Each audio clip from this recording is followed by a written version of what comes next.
Wow, wow, wow. Timnas Indonesia berhasil menang imbang Arab Saudi dan Chef Martin Paes bikin striker Arab Saudi cosplay Darwin Nunes. Biawak, wow kali ya kan.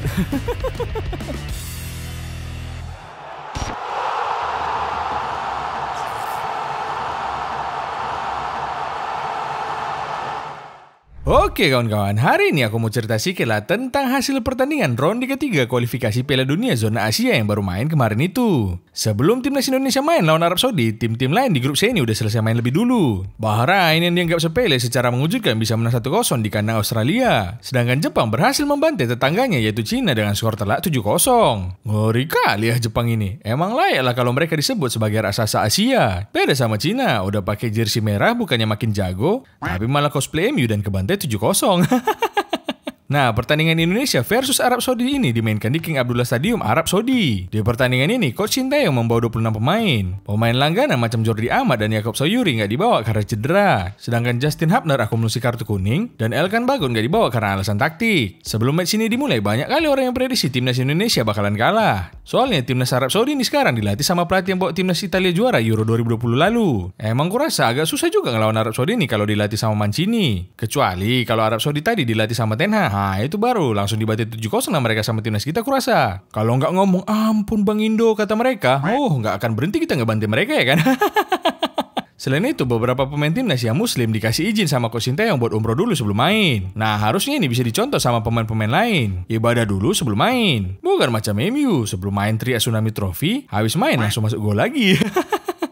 Di match ini Coach Sinteyong masih main pakai formasi andalannya 3-4-3. Martin Paes yang udah bisa main langsung dipasang sebagai kiper utama timnas kita. Lalu untuk 3 bek di depannya ada sang kapten Jay Itjes, Rizky Ridho dan Calvin Verdong yang digeser agak ke belakang. Kemudian duet Prof Tom Haye dan Ivar Jenner akan diandalkan sebagai playmaker di lini tengah. Sedangkan 2 wingbacknya diisi sama Sandy Walsh di sebelah kanan dan Nathan Choaon di sisi kiri. Serta trio pemain di lini serang akan ditempati sama Rafael Strijk, Witan Sulaiman dan Wahaji Ratnar Oratmangun. Sementara itu Arab Saudi buat lawan Indonesia harus main pakai formasi 3-5-2. Soalnya kalau 8-2 itu kekalahan Barcelona lawan Bayern Munchen. Roberto Mancini masih ngandalin pemain macam Salam Aldosari, Ali Al-Bulaihi, dan pemain Arab lainnya yang sering main sama abang unta kita Ronaldo. Sejak awal babak pertama, timnas Indonesia langsung main dengan intensitas tinggi. Berkali-kali pemain kita melakukan pressing ketat yang bikin para pemain Arab Saudi kesulitan buat ciptakan peluang. Sampai 10 menit awal, timnas Arab Saudi masih belum bisa bikin peluang yang berbahaya. Pertahanan kita yang dikomandoi sama Bang Jai masih tampil solid dan bisa gagalin semua upaya dari pemain Arab Saudi. Emang gini lah kalau bek kita dikawal sama pemain kelas Serie A. Langsung paten lah jadinya. Bukan macam bek MU, mainnya di Liga Inggris tapi kualitasnya setara Liga Dangdut. Habis itu timnas Indonesia baru mulai keluar menyerang. Menit ke-12 timnas Indonesia berusaha buat bangun serangan. Crossing Nathan dari luar kotak penalti malah kena kepala pemain Arab Saudi. Langsung sempoyangan lah dia habis kena bola. Lembek kali ya si Kano ini. Badannya aja yang gede, tapi kena bola dikit aja langsung jatuh. Mending ganti aja lah namamu itu dari Kano jadi KO. Kemudian menit ke-19 secara mengejutkan timnas Indonesia bisa bikin gol duluan. Berawal dari kombinasi Rafael Strijk dan Witan, Ratnar yang berdiri di kotak penalti bisa menerima bolanya. Kemudian disuting dia bolanya itu jebol 1-0 buat timnas kita. Ngeri kali ya. Bisa kita bikin gol duluan lawan timnas yang langganan Piala Dunia. Skemanya cantik pula itu. Tapi gol ini juga gak lepas dari kepawaan BB Arab Saudi. Kok bisa malah tabrakan sendiri mereka di depan gawang? Gak jago-jago kali si Al-Bulaihi ini ku tengok. Kukira bisa nyusahin Ronaldo dan Messi, tapi rupanya malah nyusahin kawannya sendiri. Karena ketinggalan, Arab Saudi mencoba menyamakan keadaan. Menit ke-29 akhirnya Arab Saudi bisa bikin syutingan ke gawang Martin Paes. Melalui aksi dari Mohamed Kane, syutingannya masih melenceng tipis dari gawang timnas kita. Hampir sepanjang babak pertama, abang Martin Paes kita masih sempat lah bikin teh tarik dulu di gawangnya saking minimnya ancaman dari Arab Saudi. Malahan kita yang sempat bikin peluang lagi di menit ke-35.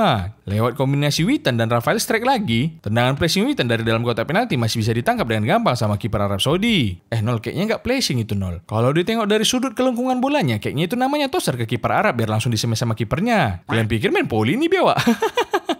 Menit ke-44 terjadi duel sengit antara si Al-Bulaihi sama Wahaji Ratnar. Al-Bulaihi yang dari awal pengen smackdown Ratnar langsung ditimpuk balik sama si Ratnar sampai guling-guling. Lembek kali ya. Katanya gak takut lawan Ronaldo sama Messi. Tapi lawan Wahaji Ratnar aja udah guling-guling. Nah apa bang, gak berani kok sama kami? Walah nol, siapa yang berani sama kalian? Salah sedikit habislah Instagramku di Bulu 1 Indonesia nanti. Media sosial ini cuma 28% orang lain. Sisanya netizen Indo yang menguasai.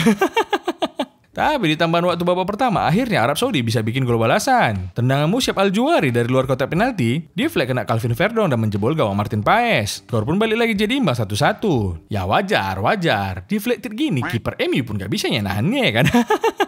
Habis itu, sampai habis babak pertama masih belum ada gol tambahan lagi yang tercipta. Skor imbang 1-1 bertahan sampai babak pertama habis. Kalian kebayang gak sih timnas Indonesia yang di AFF Suzuki Cup aja gak pernah juara, bisa ngimbangin Arab Saudi yang udah jadi langganan Piala Dunia? Ngeri kali emang Coach Sinteyong ini ya. Kalau emang betul ini nanti timnas kita bisa tembus ke Piala Dunia, udah layak lah dia ini dibikinin patung ya kan? Tapi yang murah-murah aja lah. Kenapa nggak sekalian yang mahal aja, Nol? Kan biar menghargai jasa dia. Bukan gitu, Wak, geng. Bikin patung murah itu bukan karena nggak respect. Soalnya kalau biayanya mahal, takutnya dikorupsi pula nanti.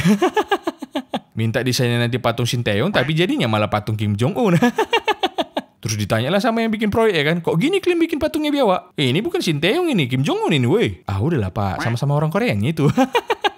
Kurasa orang-orang ini lah yang ngerjain proyek patung di Man City itu ya kan. Requestnya Sergio Aguero yang jadi Toni Kroos.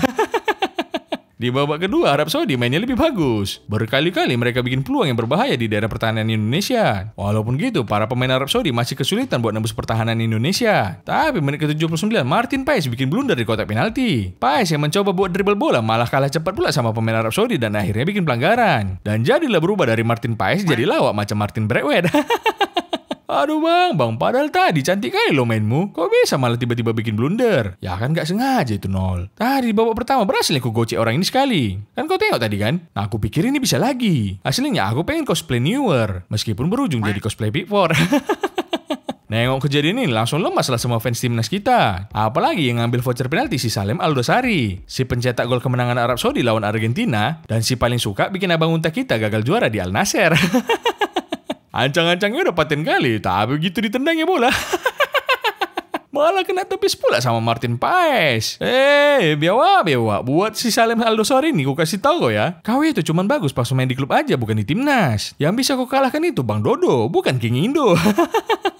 Ini si Martin Paes gila juga ya kan? Bener-bener tanggung jawab lah dia sama kesalahan yang dibikinnya. Habis bikin blunder dan kena penalti, langsung bisa penaltinya ditepisnya sendiri. Ngeri kali ya. Kurasa ngetes ilmu aja si Paes ini. Jarang kena shot on target gawang dia di babak pertama tadi soalnya. Cemara Bang Paes, kok bisa lo kau tepis tendangan si Aldosari ini? Walah nol. Tendangan Messi aja kau tepis nol. Sampai ampun dia sama aku. Apalagi cuma si Aldosari ini. Ibaratnya nol, kalaupun kau potong tanganku ini satu, masih bisa kau tepis tendangan si Aldosari ini nol. Habis itu, karena sampai mau habis waktu, Arab Saudi masih susah buat bikin gol, dikasihlah mereka tambahan waktu 9 menit. Lama kali ya sampai 9 menit. Bukan apa ya kan, sakit kali nanti Arab Saudi ini kalau kami bobol di injury time. Bukan kami takut ya, bukan. 9 menit kalau Indonesia slow aja ini. Padahal udah jantungan kali aku sampai selama itu injury time-nya ya kan. Untunglah di belakang kita punya pemain macam Bang J dan Martin Paes. Agak sedikit ngerasa aman lah kita jadinya ya kan. Coba kalau tadi pemainnya Maguire sama Onana, baru 2 menit extra time pun udah 8 kali mereka bikin blunder kurasa. Di extra time ini berkali-kali gawang Martin Paes digempur sama pemain Arab. Tapi semua syutingan ke arahnya masih bisa ditepis sama dia. Indonesia juga dapat peluang counter attack, tapi sayangnya karena kurang presisi umpannya, masih bisa dihentikan sama Arab Saudi. Habis itu udah gak ada lagi gol yang tercipta sampai babak kedua habis. Skor pun berakhir imbang 1-1. Dengan hasil imbang ini, timnas Indonesia dan Arab Saudi masih berada di peringkat 3 dan 4 klasemen sementara grup C. Mereka masih tertinggal dari Jepang dan Bahrain di peringkat 1 dan 2 karena udah dapat 3 poin. Paten kali ya, kita masih bisa curi 1 poin saat main di kandang Arab Saudi yang udah jadi tim langganan Piala Dunia. Dan menurutku target realistis ini pun bisa kita capai. Meskipun bisa juga yang seharusnya kita dapat 3 poin. Tapi 1 poin ini pun udah cukup lah untuk laga pembuka. Bahkan secara permainan timnas Indonesia nggak kalahnya sama Arab Saudi. Terutama di babak pertama. Kalau kayak gini bisa lah kita rematch lawan Argentina ya kan. Mereka aja kalah lawan Arab Saudi di Piala Dunia kemarin soalnya. Buat Arab Saudi, hasil imbang ini makin memperparah statistik timnas Arab Saudi yang dilatih sama Mancini yang udah sering kalah dan imbang lawan negara yang mungkin masih di bawah mereka kualitasnya. Pelatih yang dengan segudang prestasinya, apalagi pelatih yang bisa bawa Italia juara di Euro 2020, lihat hasil yang didapat mereka, wajar aja kalau publik Arab Saudi berekspektasi lebih. Ya mungkin kalau Arab Saudi mau berprestasi bersama Mancini, saranku sih mending pindah ke benua Eropa aja. Kayaknya lebih gampang di sana daripada di Asia. Kalau nggak percaya, tanyalah Mancini. Lagian pemain timnas Arab Saudi ini kebanyakan adalah pemain cadangan di liga domestiknya. Karena beberapa tahun belakangan ini di Saudi Pro League udah dikuasai sama imigran-imigran. Dibandingkan sama pemain timnas kita, banyak pemain kita yang udah jadi langganan starting di klubnya masing-masing. Dan itu juga yang membuat kita bisa mengimbangi Arab Saudi. Cuma karena kita main imbang gak dinotis lah kita sama abang unta kita Ronaldo. Soalnya sekarang dia pun lagi melayang-layang karena baru nyetak gol ke-900-nya dalam karir sepak bolanya. Alah, baru segitu aja pun ya kan. Tetangga sebelah rumahku udah nyetak 14.000 gol selama berkarir di komplek pun gak pamer kayak dia. Selain itu, menurutku ada beberapa pemain yang tampil luar biasa di match ini. Mulai dari depan ada Wah Haji Ratna Rorat Mangun yang tampil bagus dengan bikin 1 gol. Dari awal babak pertama dia seringkali melakukan pressing tinggi dan ikut turun bantu pertahanan. Bahkan seringkali dia jemput bola di belakang dan duel sama pemain Arab yang badannya lebih gede dari dia. Memang paten kali lah keberanian dan determinasi Wah Haji ini. Apalagi dia habis umroh kemarin dan cukur botak. Jadi makin sangar lagi lah. Soalnya aku rasa Wah Haji ini cukur botak bukan buat nambah iman, tapi supaya pas main biar bisa jadi preman. Selain itu, di lini tengah, Prof Tom Haye punya peran penting sebagai playmaker. Nampak kali lini tengah kita kurang kreatif habis dia diganti. Jadi mainnya lebih sering lombol lah. Adanya Bang J.I. Jess dan Martin Paes di belakang juga bikin pertahanan kita makin kuat dan solid. Berkali-kali mereka berdua bikin blok dan penyelamatan yang bagus. Udah macam combo maut Van Dijk sama Alisson di Liverpool lah mereka ku tengok. Terus kalau kayak gitu di MU combo mautnya Onana sama Maguire lah ya nol. Oh kalau dua orang itu di MU bukan combo maut. Lebih mirip Sakaratul Maut yang ianya.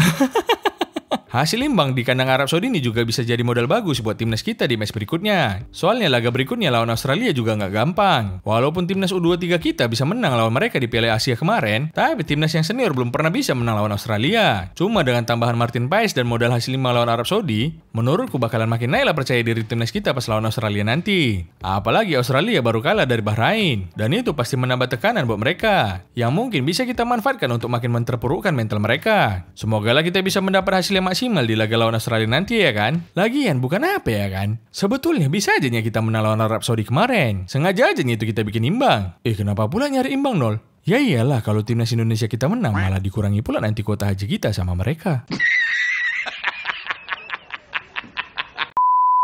Oke lah, itu aja lah cerita dari aku. Udah dulu ya wak geng. Yang penting kalian siap-siap aja lah nanti tanggal 10 Indonesia main lagi di GBK lawan Australia. Yang belum beli tiket, belilah tiketnya. Kalau nggak punya tiket, nonton di rumah pun nggak apa-apa. Yang penting kita dukung terus timnas kita ini. Soalnya bukan beban satu negara lagi yang dipikul timnas kita. Udah beban Asia Tenggara ini yang kita pikul. Berat kali punggungnya kan. Dadah geng.